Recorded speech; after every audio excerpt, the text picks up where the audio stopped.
జాతీయ ఉపాధి హామీ పథకం పైన గాంధీ గారి పేరును తొలగించడం అనేది చాలా నీచమైన చర్య.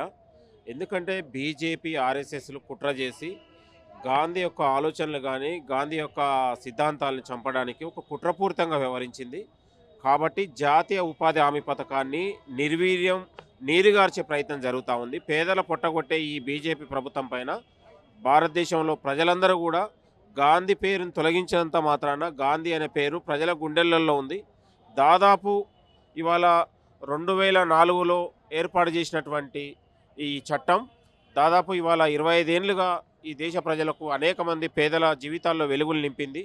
కాబట్టి ఈ యొక్క జాతీయ ఉపాధి హామీ పథకాన్ని గాంధీ పేరుని తీసేసి ఇవాళ రామ్‌జీ పేరు పెట్టడం అనేది చాలా నీచమైన చర్య. ఎందుకంటే గాంధీని చంపినటువంటి బీజేపీ వాళ్ళు గాడ్సేని ఇవాళ పొగిడే పరిస్థితి కనపడతా ఉంది. కాబట్టి ఇవాళ గాంధీ ఆలోచనల్ని ఇవాళ ఈ దేశంలో అనేక మంది దేశ స్వాతంత్రం కోసం పోరాడి, ఈ దేశంలో అహింసావాదానికి ఇవాళ సత్యం కోసం, న్యాయం కోసం జీవించినటువంటి ఒక మహాత్ముడి పేరు తొలగించడం అనేది చాలా నీచమైన చర్య. పాత పద్ధతిలోనే గాంధీ పేరును కొనసాగించాలి.